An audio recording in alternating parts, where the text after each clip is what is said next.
Hey guys, Shane Kempton here with this week's edition of the Most Powerful You Coaching. Moving away from our 5 tips series now, I'm going to move into a new theme and talk about customer experience. This is going to be part 1 of several videos I'm going to release around customer experience, but this week I want to talk about brand and the importance of that when it comes to customer experience. When we talk about customer experience, we need to be really clear what that actually means, because no matter what we do, our clients are going to get an experience with us. It's either one by design or it's something random that they received. Did they receive an experience that you wanted them to have, or they just get something by default? Answering that question is really important, and there's ways that we can set up our businesses in the way that we do things to ensure that our clients get the experience with us that we want them to have and not just the one they got. Brand plays a major factor when it comes to the customer experience, and you can see when it comes to brand loyalty and when clients choose a brand, the quality of the brand is right up there as the most important thing. 88% of the decision making in regards to the brand quality. So we've got to make sure that our brand is positioned in the way that we want it to be positioned, and it's saying the things about us that we want it to say. Very, very important. Brand has 2 golden rules. And those 2 golden rules are everything speaks and line of sight. Now, I'm not talking about my mate behind me there, Uncle Brett, with the scope or even rifle in the line of sight, but I'm talking about what our clients see. Because what our clients see, hear and read is saying something about us and our brand. And that's where everything speaks comes in. So we've got to make sure what we're doing, saying, positioning, reading, putting out to the marketplace is saying what we want us to say about our brand, and it's positioning us the way that we want to be. Anything less than world class is unacceptable. So as an individual, let's look at ourselves as a salesperson, as a property manager, as a business owner. Are we presenting ourselves and our marketing in a way that is world class? What is our personal grooming saying about ourselves and our brand? Are we dressing casual? Are we looking sharp? Are our shirts ironed, boots cleaned? When we're visiting clients? Do we smell? Are we checking our personal hygiene? All those things are saying a picture about us and our brand. How about your phone message on your phone? What is that saying about you and your brand? How about your car? Now, you don't have to have the most expensive car, but as long as it's clean and tidy and it presents well. Your emails, your e-newsletters, your flyers, your letters, what are they saying about us and our brand? Are they full of spelling mistakes? Poor grammar, what is that saying about us and our brand?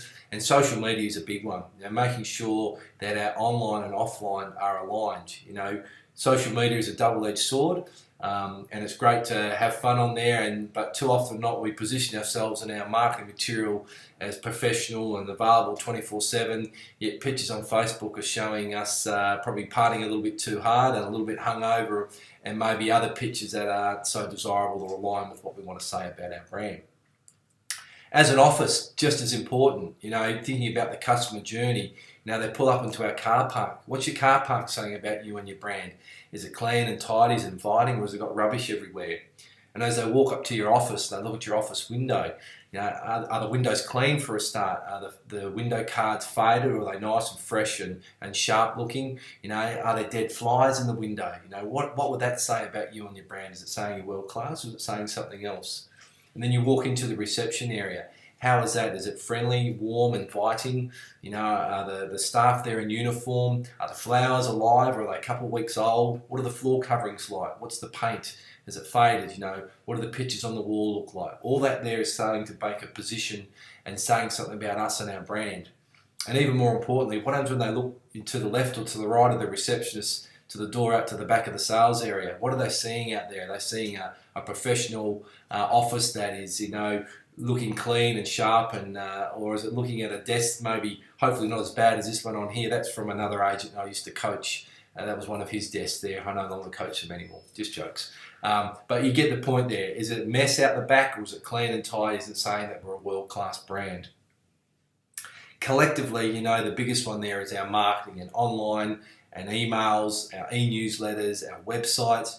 All those things there are the first impressions that our clients see, and you don't get a second chance at a first impression. So we've got to make sure that our pictures on the internet are crisp and the best quality that they can be, that the text in there, no spelling mistakes, no grammar mistakes, that is true and accurate information. The same with our emails. Let's make sure that they're going out. Be careful what you share via email out there. That's saying something about you and your brand. The videos that we post, our blogs, etc., our posts on Facebook again, All these things are saying something about us and our brand, and collectively, that'll position us. We want to make sure that we're doing everything right and we're doing it all the same. The other thing as well is we've got to make sure we're not diluting our brand, and I'm going to talk about that in coming weeks, but collectively we can be very strong. But all these little 1% changes that we do to the brand is slowly diluting us, and we want to avoid that. We want to get back to a strong brand that's positioned well in the marketplace and a position in the way that we want it to be positioned. So I just want to leave you with 2 questions that you need to ask yourself. And these 2 questions are, is what your current and potential clients seeing, hearing and reading about your brand positioning you as a world-class or as something less? And are they receiving an experience that you designed for them or something random? These things are in your control. We can 100% influence these things. So let's make sure that you're really clear as what you want your brand to look like, and then you're positioning it through your marketing and through all the things that we do in a way that's aligned with that positioning.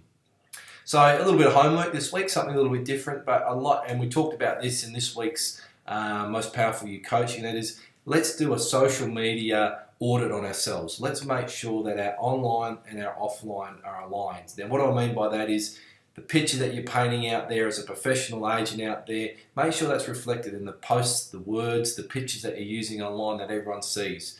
Now, it's good to have fun, and I'm definitely an advocate for having fun, but I'm also an advocate of being transparent and being authentic with everything that you do. People want to deal with honest, trustworthy, authentic, transparent people. They don't want to deal with fakes and phonies because you can smell them a mile away. So be yourself, but also temper that to make sure it's aligned with the way that you want to position yourself on your brand. Okay, until next week's episode, until I see you at the next function, stay powerful and have a great day.